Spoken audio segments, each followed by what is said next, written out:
ঘৰতে আমি পনীৰৰ ৰেচিপি বনাবলৈ গ'লে আমাৰ প্ৰায় মনত আহে যে মটৰ পনীৰ বনাম বা আলু বিলাহী বা পালেং শাক এনেকুৱা ধৰণৰ বস্তুৰে পনীৰ বনোৱাৰ কথা প্ৰায় মনত আহে কিন্তু মই আজি আপোনালোকৰ ওচৰলৈ চাহি পনীৰ কেনেদৰে ঘৰতে বনাই আপুনি পৰিবেশন কৰিব পাৰে তাক দেখাবলৈ গৈ আছো একেবাৰে কম আৰু সহজতে পোৱা ইনগ্ৰেডিয়েন্ট লৈ পিনে আপুনি বনাব পাৰে তেন্তে আহকচোন চাও চাহি পনীৰ কেনেদৰে ৰেষ্টুৰেন্ট ষ্টাইলত বনাই আপুনি পৰিবেশন কৰিব পাৰে আৰু ইয়াৰ বাবে আমাক কি বস্তুৰ প্ৰয়োজন হ'ব চাহি পনীৰ বনাবৰ কাৰণে মই 200 গ্ৰাম পনীৰ ঠিক এনেকুৱা ধৰণে ডাঙৰকৈ কাটি লৈছো দুটা মিডিয়াম আকাৰৰ পিয়াজ ডাঙৰকৈ কাটি লৈছো এটা ডাঙৰ বিলাহী ঠিক এনে ধৰণে কাটি লৈছো আৰু আদা নহৰু অকনমান লৈ লৈছো 12 ৰ পৰা 15 টা মান কাজু লৈছো দৈ লৈছো আধা কাপ দৈখিনি ভালদৰে ফেটি লব ক্ৰীম লৈছো 4 ৰ পৰা 5 চামুচ ইয়াৰে পিছত 2 চামুচ বাটাৰ লৈ লৈছো এইটো অপচনেল হয় কাসুৰি মিঠি 2 চামুচ লৈছো গৰম মছলা অকনমান লৈ লৈছো যত দালচিনি ইলাইচি লং আছে আৰু মছলাৰ ভিতৰত মই লৈছো হালধিৰ গুৰি 1 চামুচ সৰু চামুচেৰে কাশ্মীৰী ৰেড চিলি পাউডাৰ আধা চামুচ ধনিয়াৰ গুৰি আধা চামুচ চাহি পনীৰ মছলা লৈছো 1 চামুচ এইটো অপচনেল হয় এই মছলাটো ইউজ নকৰিলেও টেষ্টৰ বিশেষ পৰিৱৰ্তন নহয় আৰু জিৰা গুৰি লৈছো আধা চামুচ চেনি লৈছো আধা চামুচ চেনিৰ হলনি বহুতে ইয়াতে মৌ ইউজ কৰে আৰু নিমখ আপুনি সোৱাদ অনুযায়ী লব তেল লৈছো আধা কাপতকৈ অকনমান কম আৰু টমেটো সস লৈছো 2 চামুচ সৰু চামুচেৰে প্ৰথমতে গ্যাস অন কৰি কেৰাহীটো দি দিছো আৰু ইয়াতে 3 ৰ পৰা 4 চামুচ সৰু চামুচেৰে তেল দি দিছো তেলখিনি ভালদৰে গৰম হোৱাৰ পিছত মিডিয়াম ফ্লেমত ইয়াতে কাটি ৰখা পিয়াজ আদা নহৰু কাজু আৰু বিলাহী গুটেখিনি একেলগতে দি লৈছো 3 মিনিট মানৰ কাৰণে এইখিনি মিডিয়াম ফ্লেমত অকনমান ফ্ৰাই হ'বৰ কাৰণে ৰাখি দিম আৰু 3 মিনিট পিছত যেতিয়া বিলাহীখিনি অকনমান কোমল হৈ পৰিব ইয়াতে 1 গিলাস পানী এড কৰি দিম ঠাণ্ডা পানী দি দিছো আৰু এইখিনি ঢাকনি দি লো টু মিডিয়াম ফ্লেমত 5 পৰা 6 মিনিট সময়ৰ কাৰণে সিজিবলৈ ৰাখি দিম 6 মিনিট মান পিছত ঢাকনিখন গুচাই এবাৰ মিক্স কৰি গ্যাসটো অফ কৰি দি দিছো আৰু এইখিনি ভালদৰে ঠাণ্ডা হ'বৰ কাৰণে ৰাখি দিছো ঠাণ্ডা হোৱাৰ পিছত এইখিনিৰ পেষ্ট বনাই লম পানীখিনি মই এক্সট্ৰা কৰি ৰাখি দিছো ঠাণ্ডা হোৱাৰ পিছত আৰু বাকিখিনি মই পেষ্ট বনাই লৈ লম পুনৰ একেখন কেৰাহীতে গ্যাসটো অন কৰি বাকি তেলখিনি দি দিছো আৰু তেলখিনি অকনমান গৰম হ'বৰ কাৰণে ৰাখি দিছো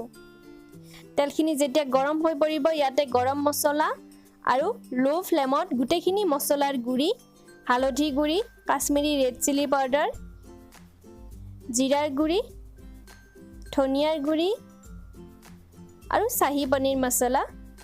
ইয়াতে দি দিছো এইটো অপচনেল হয় আৰু গুটেখিনি মিক্স কৰি লৈছো 30 সেকেন্ড মানৰ কাৰণে ভালদৰে মিক্স কৰি লৈ লব আৰু ইয়াতে পেষ্ট বনাই ৰখা গুটেখিনি দি দিছো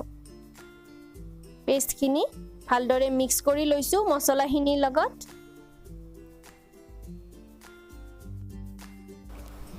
2 মিনিট পিছত ইয়াতে যিখিনি বইল পানী ৰাখিছিলো প্ৰথমতে এক্সট্ৰা কৰি পানীখিনি দি দিছো একেলগতে নিমখখিনি এড কৰি দি দিম গুটেখিনি ভালদৰে মিক্স কৰি লম আৰু ভালদৰে মিক্স কৰি এইখিনি 1 ৰ পৰা 2 মিনিট সময়ৰ কাৰণে লো ফ্লেমতে ৰাখি দিম 1-2 মিনিট মান পিছত ইয়াতে টমেটো সস আৰু চেনিখিনি দি দিছো ইয়াতে আপুনি চেনিৰ হলনি মৌ আধা চামুচ মান ইউজ কৰিব পাৰে মিক্স কৰি লব গুটেখিনি ভালদৰে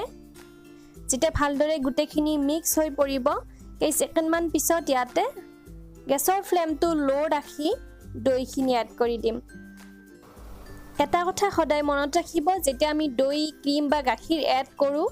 তেতিয়া হয়তো গ্যাসৰ ফ্লেমটো একেবাৰে লো ৰাখিব নহয়তোবা আপুনি গ্যাসটো অফ কৰিহে এড কৰিব আৰু কন্টিনিউয়াছলি এড কৰি এনেদৰে চামুচেৰে লৰাই থাকিব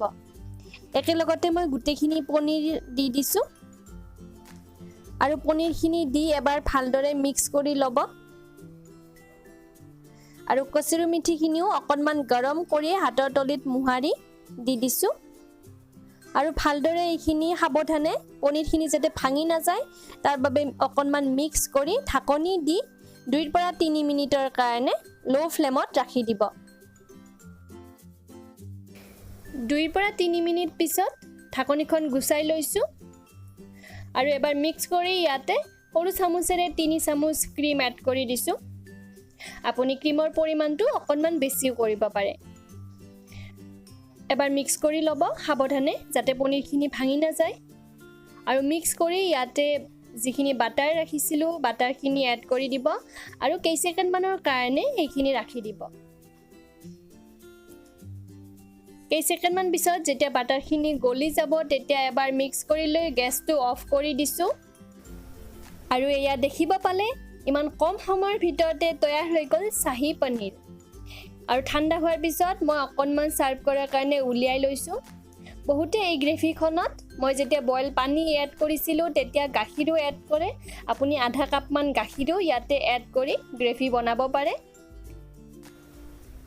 বহুতে টেস্টি হয় এই ৰেচিপিটো এবাৰ নিশ্চয় ট্ৰাই কৰি চাব কেনেকুৱা পালে মোক জনাব আৰু যদি ভিডিওটো চাই আপোনালোকে ভাল পালে তেতিয়া হলে লাইক কৰিব শেয়াৰ কৰিব লগতে মোৰ চেনেলটোক যদি সাবস্ক্ৰাইব কৰা নাছিল নিশ্চয়কৈ সাবস্ক্ৰাইব কৰিব এতিয়ালৈকে আহিছো ধন্যবাদ